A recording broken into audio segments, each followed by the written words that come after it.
안녕하세요. 나리스 TV. 오늘은 같이 나눠볼 이야기가 이제 책인데요. 그 책 오랜만에 리뷰를 하죠. 오랜만에 리뷰를 하는데 어,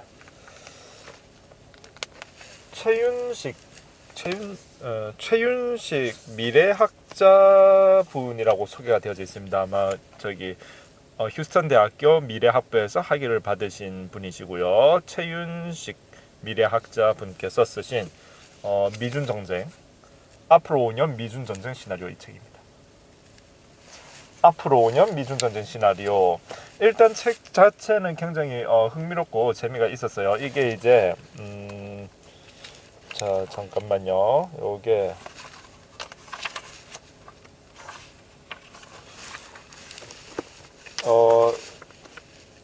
1판 인쇄가 2018년 6월 10일 날 이루어졌네요. 초판 인쇄가. 그래서 발행이 이제 6월 22일. 2018년 6월 달. 그러니까 약 작년 1년 정도 됐네요. 미중 전쟁 시나리오는 사실 지금 어찌되었건 초미의 관심사죠. 예를 들어서 로마가 세계를 지배하면 로마가 관심사가 되듯, 그다음에 뭐 명나라가 강성할 때 뭐 명나라가 관심사가 되듯, 이렇게 이제 지금으로서는 미국과 중국의 어떤 그 패권 전쟁이 관심사가 될 수밖에 없고, 어쨌든 워낙 뭐 세계가 하나로 이어져 있기 때문에 우리도 이제 따로 살아갈 수가 없기 때문에, 또 그 지금 이제 예전처럼 뭐 우리도 계속 이를테면 80년대 고도 성장기처럼 뭐 외부 세계가 어떻든 우리나라만 이렇게 그 상황이 좋고 뭐 요런 느낌이 아니라서, 우리도 이제 그 이전에 뭐 미국의 글로벌 금융위기도 있었듯이 미국의 그 금융위기도 있고 하듯이, 이제는 어쨌든 세계의 어떠한 그 강대국들의 움직임에 어, 초미의 관심사를 가지고 계속 이제 지켜보는, 그래서 이제 우리의 미래와 앞날을 예측하는 이런 것은 굉장히 중요한 필요한 자세라고 생각합니다. 전형적인 그런 책이죠. 앞으로 5년 미중 전쟁 시나리오. 일단 우리 최윤식 박사님, 근데 박사 학위를 받으셨겠죠? 어, 미래학부에서 학위를 받았다. 학부 학위가 있으시고, 미래학자님이라고 하셔야 되나? 박사님이실 것 같은데, 사실 제가 저자에 대해서는 정확하게 잘 몰라서, 어찌되었건, 어, 미래학자님, 맞네요. 최윤식 박사의 미래통찰 보고서가 적혀있으니까, 최윤식 박사님, 박사분께서 이제, 쓰신 이 책은 이제 상당히 흥미롭게 잘, 보았습니다. 그러니까 어쨌든 근데 사실은 이분의 책에 따르면 이제 글로벌 금융 위기가 발생했을 때, 리만 사태 터지고 글로벌 금융 위기가 발생했을 때 수많은 사람들이 미국의 그 어떤 금융 위기 때문에 미국이 쇠락하고 이제 중국의 시대가 온다라고 예상했을 때, 본인은 그렇지 않고 오히려 미국에 대한 어떤 다시 한번 그 미국이 더 패권을 쥐게 되는 그러한 현상이 벌어질 것이다라고 예측을 했다라고 해요. 그런데 이제 사실 이제 그게 잘 들어맞는 형태가 되었죠. 근데 포인트는 뭐냐면 지금은 이제 사실은, 그러니까 한때 우리나라도 중국 붐이 엄청나게 일었었죠. 중국 붐이 엄청나게 일었다가 왜냐면 뭐 중국이 엄청난 고도 성장을 해줬으니까요. 그런데 포인트는 뭐냐면 이제 중국 붐이 일었다가 그래서 그때 당시에는 다들 중국 하던 시대가 있었는데, 지금은 이제 저도 주변 사람들하고 이야기를 해보거나 보면은 사실은 이제 수많은 사람들이 중국이 세계 최고의 패권국이 되기에는 아직은 좀 무리가 있지 않나, 여러 가지 구조적 모순도 있고 하는, 또 체제적 한계도 있다라고 하는 사람들이 이제 이야기하시는 분들이 많이 늘어난 것 같아요. 그러니까 역시 미국의 패권이 쉽게 깨어지지 않는다는 건데, 일단은 뭐 미국은 일단 기축통화라고 하는 전 세계의 가장 신뢰성 받는 화폐 파워를 가지고 있죠. 그 기축통화이기 때문에 이제 사실은 뭐 미국은 어떤 그 화폐 발행만 해도 그 자체로서 이제 구매력을 행사할 수 있는 그런 아주 유리한 점이 있고, 그 다음에 역시 군사력에 있어서도 이제 그 미국이 현재 중국보다는 훨씬 더 앞서 있다라는 부분들 때문에, 이제 그런 부분들 때문에 이제 군사력에 있어서도 역시 미국의 우위가 인정받고 있고, 사실은 이제 중국이 강하게 올라왔던 건 경제력이었는데요.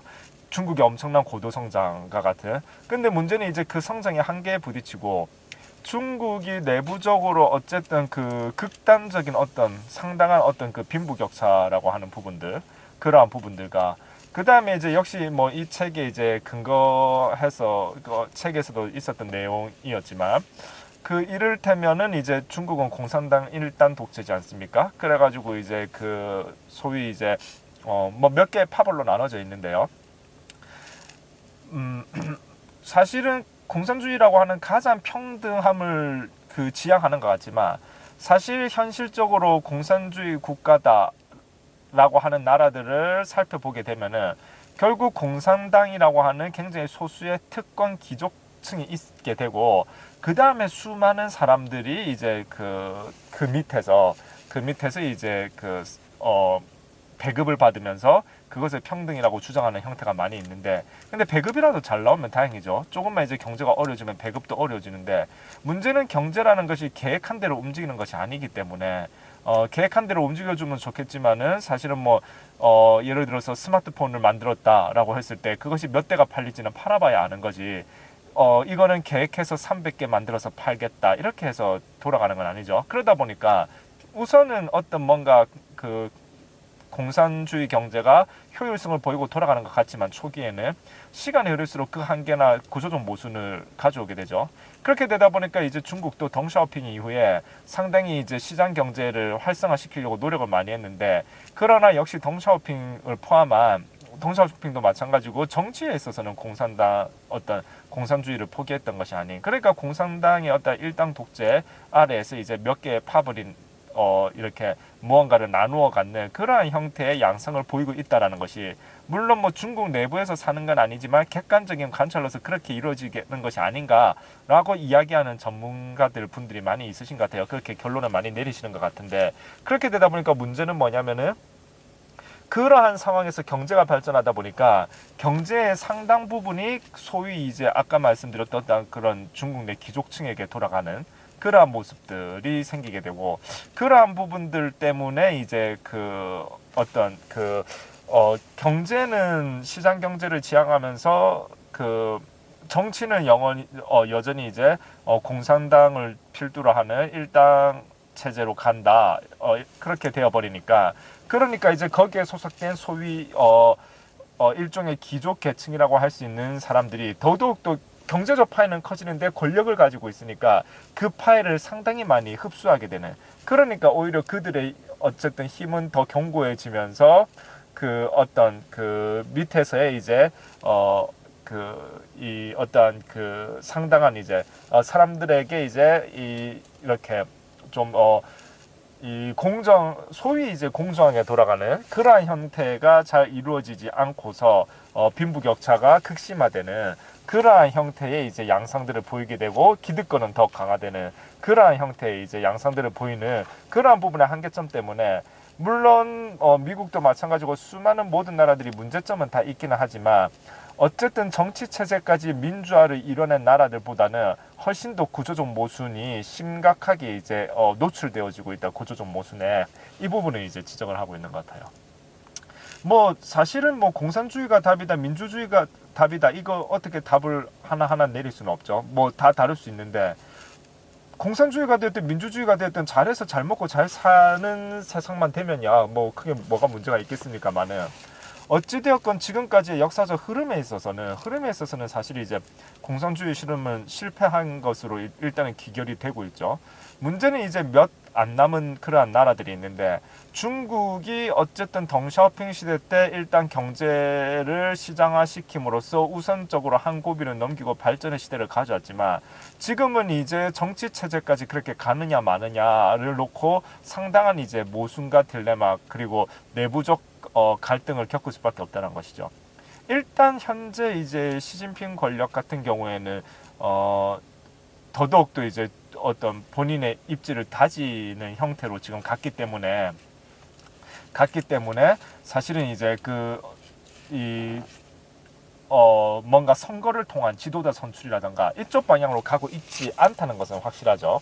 자, 그렇게 될 것 같으면은 이제 중국이 어쨌든 지금 상황에서 이제 그 세계 최고의 패권국으로 도약하기가 그렇게 쉽지는 않다라는 부분들을 뭐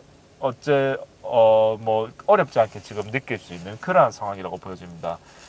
그리고 이제 그런데 이제 어쨌든 이 책의 그 제목대로 이제 미중 전쟁이 되다 보니까 중국과 미국에 대한 이야기들이 많이 나오게 되는데요. 여기 보면 이제 트럼프에 대한 분석도 나름 이제 이 박사분께서 우리 미래학자님께서 해주시고 있으시고요. 재미난 게 이제 미국과 중국의 군사력 비교라는 챕터가 있습니다. 미국과 중국의 군사력 비교도 굉장히 이제 재미난데 뭐 다 읽어드릴 수는 없고 일단 부분만 살짝 그 눈에 띄는 부분만 읽어드리면은 미국은 전 세계 70개가 넘는 국가에서 800개 가까이 되는 군사 기지를 운영하는 세계 최고의 군사 강국이다. 미국의 국방비 지출 규모도 세계 최고다. 2011년 어려운 경제 상황에서도 미국은 7,125억 달러의 국방비를 지출했다. 이는 중국의 5배, 러시아의 10배, 독일의 15배였다. 이후 2017년까지 6천억 달러 수준으로 줄었지만 트럼프가 집권하고 2018년부터 다시 국방비를 늘리기 시작했다. 현재 미국은 전 세계 무기 계약의 70% 가까이를 점유하고 있다. 압도적인 군사력 우위를 보여주고 있다는 것을 알 수가 있죠.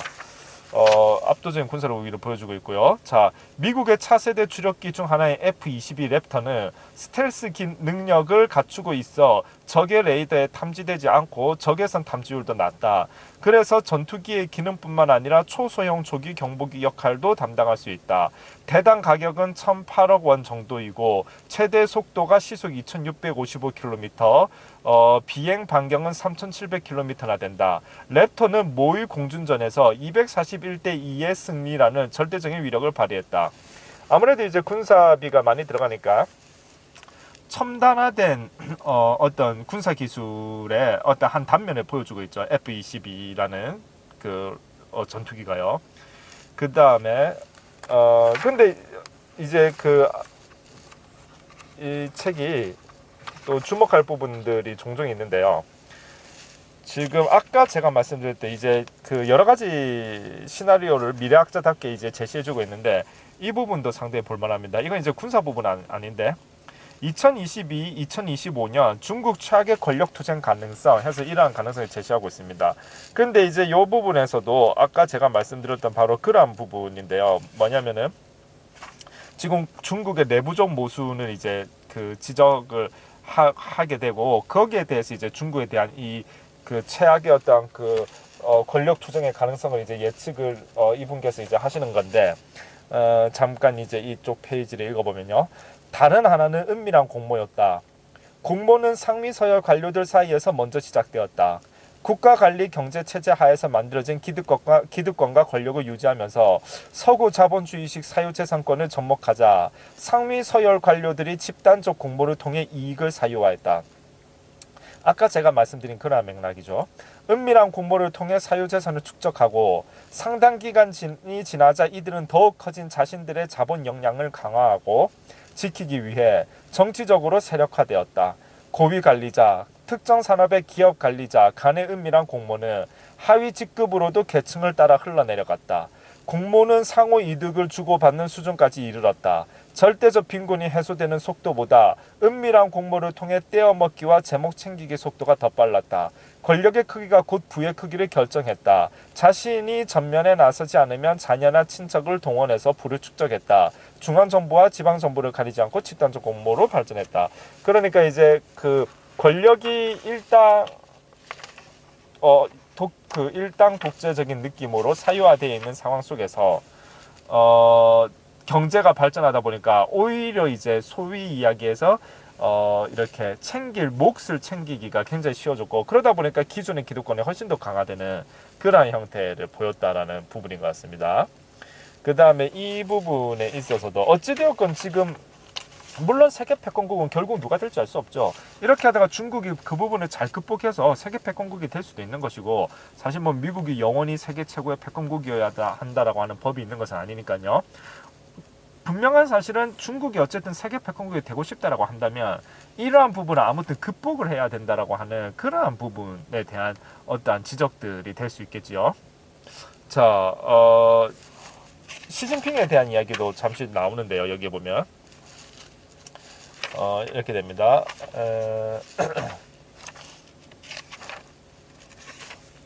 시진핑의 부패 척결이 성공하기 어려운 또 다른 이유는 부패가 전 영역에서 만연한 상황에서 일부 부패자들을 숙청하는 행위는 반대파를 제거하는 정치 보복으로밖에 보이지 않는다는 점이다. 지금의 시진핑의 서슬퍼른 칼날에 잠시 엎드려 있지만 집권 2기 임기 말이 되면 반대파의 정치 투쟁이 다시 발생할 수 있다. 덩샤오핑은 개혁 개방을 추진하는 한편 3개 파벌을 육성하여 정치 체제에서 견제와 균형을 꾀했다. 공청단파, 태자당파, 상하이 방파의 3개 파벌이 정치국 상무위원 자리를 각각 3명씩 차지하고 서로 견제하면서 균형을 이루게 했다.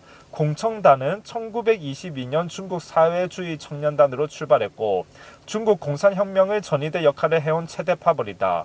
후진타오가 대표 인물이다. 태자당은 공산혁명을 주도한 원로의 자녀들이 주축을 이룬다. 시진핑이 대표 인물이다. 상하이방은 상하이를 중심으로 이념보다는 경제를 중시하는 파벌이다. 상하이에서 시장 당 총서기를 지냈던 장쩌민 주석의 후광으로 급성장했다. 1981년에 실권을 장악한 덩샤오핑은 주석직 임기를 10년으로 제한하고 현 주석이 한 세대 건너서 차차기 주석을 지명하는 격세간택 제도를 도입하고 자신의 후진타오를 선택했다. 장쩌민은 시진핑을 선택했다. 현재 주석이 한 대를 걸러 미래 주석을 임명하여 정치 보복 가능성을 낮추려는 의도였다. 이해가 되시죠? 나 다음 주석 될 사람을 내가 고르는 것이 아니라 자, 나 다음 주석 될 사람을 내가 고르는 게 아니라 내 다음 될 사람을 고름으로써 이렇게 이제 내가 이 다음 사람을 고른 게 아니라 내 다음 사람을 고르고 이 다음 사람은 내 윗사람이 고른 거기 때문에 그러면 나 다음에 오는 사람은 내 윗사람이 고른 사람이지 않습니까? 그렇게 되니까 내가 14위 윗사람을 함부로 정치적 숙청을 하기가 굉장히 껄끄럽죠. 그렇게 해서 정치 보복을 피하는 그러한 격세 간택 제도를 채택했다고 해요. 자, 원래는 그렇게 되어 있었다는 것이죠. 2011년 11월에 주석직에 오른 시진핑은 2012년부터 3년 동안 정치국 상무위원인 저용카, 전 통일전송공작부장 린지화, 전 중앙군사위 부주석 쉬차이허우, 태자당파에서 떠오른 전 충칭시 당서기 보시라이 등 최고위 간부와 가족들을 숙청했다. 시진핑이 숙청한 사람들은 태자당, 상하이방 교집합 세력이다. 시진핑은 태자당파에 속한다. 그런데 왜 자신이 속한 태자당파를 제거했을까? 이러면서 이제 또 재미난 이야기들이 이어 나오고 있습니다. 뭐 너무 다 읽어버리면은 책에 대한 내용을 너무 많이 이야기하는 부분이 될 수 있기 때문에 그 궁금증은 이 책에 이제 들어 있으니까 그렇게 이제 그 부분은 여기서 멈추도록 하고요. 어쨌거나 뭐 이러저러한 이유와 설명들이 나와 있고 그런저런 이유로 이제 그 시진핑의 부패 척결에는 본질적 한계가 있다라고 일단은 지적을 하고 있습니다. 이분은. 그래서 부패를 척결해서 OECD 국가 수준의 투명성과 청렴한 공직 사회를 만든다는 것은 민주화와 자유화를 추진한다는 것이고 이는 곧 중국을 민주주의 사회로 바꾸는 결과가 된다. 그래서 결국 그렇지 않는다면 이제 철저하게 추진할 수 없다라는 뜻이 되는 거죠. 좀 민주주의로 전환하지 않는다면은 아무리 부패 척결을 하려고 해도 부패와 전쟁을 한다라고 해도 한계가 좀 있을 수 있다라는 부분에 대한 지적을 해주고 있습니다. 사실 이 책에서 한국에 대한 예측도 조금 해주고 있는데요.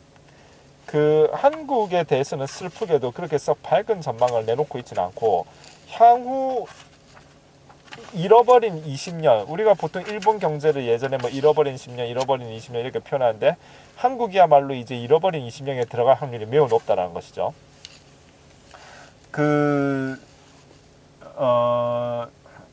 사실 이 책에 나와 있지만 예전에 이제 6.25 전쟁 때 우리가 이제 나중에 이제 기밀 문서로 밝혀졌지만 우리가 어찌되었건 북한이 쳐들어왔을 때 쭉 코너로 밀렸다가 인천 상륙 작전과 어떤 유엔군 미군의 도움으로 다시 쭉 올라갔다가 그랬다가 이제 중공군의 개입으로 다시 쭉 밀려 내려오지 않았습니까? 그래서 또 내려왔다가 다시 서울을 탈환하고 해서 이제 지금의 이제 그 38선이 그어졌는데요. 그때 이제 나중에 미국에서 밝혀진 향후에 이제 미국의 기밀 문서가 밝혀졌는데, 사실 미국은 중공군이 그렇게 쳐들어왔을 때 6.25 전쟁, 그러니까 한국 전쟁을 포기하고 우리나라에서 빠지는 시나리오를 생각을 했었더라고요. 그래서 그렇게 가고 있었는데 갑자기 물밑에 밀려 들어오던 중공군이 갑자기 공격력 더 이상 내려오지 않고 순간 멈추길래, 그 다음에 이제 그것이 왜 그렇게 됐나 추이를 지켜보고 이제 여러 가지 크고 작은 전투를 통해서 판단을 해보았더니 중국의 보급선에 문제가 생겼고, 그 부분을 중국이 수습하느라고 멈췄을 때 다시 미국이 밀고 올라가서 그래서 지금의 38선이 그어졌다고 해요. 그러면 즉 다시 말해서 중국이 그때 보급에 문제가 없었다라고 할 것 같으면은 미국은 그때 당시에 한반도를 포기하고 철수를 하는 시나리오가 돌아가고 있었고, 근데 그것이 멈춰졌다라는 것은 어떤 누군가의 결단이나 누군가의 판단이 아니라 그야말로 중공군의 그때 당시에 이제 보급이 약화됨으로 문제가 생김으로써 굉장히 우연히 발생한 그러한 우리나라로서는 행운이라고 할 수 있겠죠. 그렇지 않으면 우리도 이제 이 공사가 되었을 테니까요.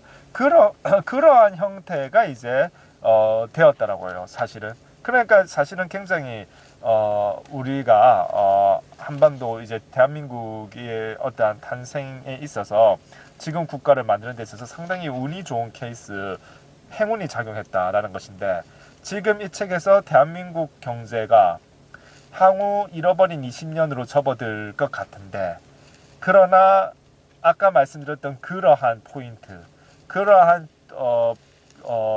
뜻밖의 어떤 행운 비슷한 포인트가 있을 수 있기 때문에, 만약에 그러한 것이 발생했을 때 우리가 잘 어떤 좋은 선택을 하면은 그런 암울한 미래를 피할 수가 있는데, 그러한 선택을 우리가 잘 할 수 있도록 그렇게 해야 된다. 그러나 쉽지는 않다라는 그러한 식의 어떤 이야기들도 있었던 것 같아요. 그러니까 사실은 이야기하면은 확률적으로는 어찌되었건 장기적인 경제의 어떠한 그 잃어버린 20년이라고 하는 장기 불황을 굉장히 대한민국이 피하기 어려운 상황으로 가고 있다라고 이제 예측을 하고 있는 것 같습니다. 일단은 뭐 미중 전쟁이라고 하는 강력한 두 국가의 경제 전쟁에 있어서 한국의 입지가 상당히 좁아지고 있는 것이고, 그리고 그 밖에 이제 어찌되었건 또 한편으로는 미국과 중국이 한반도라는 중심, 지난번에 이제 사드 배치에 있었을 때의 어떠한 여러 가지 내홍을 겪지 않았습니까? 그러한 부분들이 있어서 한국에서 뭔가 미국과 중국 사이의 기싸움이 이제 대리전 양상으로 벌어지기도 하고, 그 다음에 사실은 어쨌거나 한반도는 지금 북한 문제라고 하는 정말 해결되기 쉽지 않은 그러한 어떤 리스크에 계속 노출되어져 있죠. 그러한 부분들이 계속 이제 우리나라에 이제 부담으로 작용할 그럴 가능성이 높다라는 것이죠. 사실 그렇게 본다라고 할 것 같으면은 지금 만약에 중국발 어떠한 금융위기나 중국발 경제위기가 발생했을 때 대한민국이 상당히 직격탄을 맞을 가능성이 높다라는 어떠한 그런 생각들을 안 할 수가 없죠. 뭐 사실 뭐 우리가 IMF 외환위기, 아시아 외환위기를 겪었을 때에도 그때 이제 다른 아시아 국가들이 하나하나씩 무너짐으로써 그렇게 돌고 돌다가 한반도까지 왔는데, 사실 지금 상황에서의 어떠한 중국의 어떠한 경제 어떠한 위기가 왔다라고 했을 경우에는 우리나라에 지대한 영향을 미치게 되죠. 사실은 대한민국이 그러한 시대를 살아나가기 위해서 지금 어떠한 외교 정책과 어떠한 국가 운영에 대한 전략을 세우느냐는 굉장히 중요할 것입니다.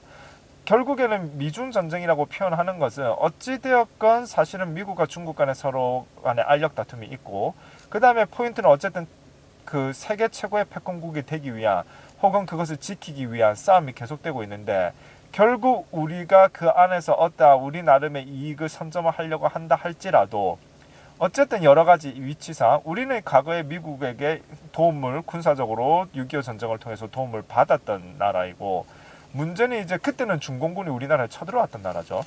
그런데 이제 또 중국의 경제가 커져 있는데 중국은 어쨌든 우리가 이웃에 있는 나라가 되다 보니까 여러 가지 형태에서 이제 우리는 중간에서 이제 쉽지 않은 선택을 어떠한 선택도 쉽지 않은 그러한 상황이 되는 거죠. 그러나 분명한 사실은 만약에 미국이 되었던 중국이 되었던 간에 어느 한쪽이 일정 부분 패배의 양상으로 내몰리게 되겠죠.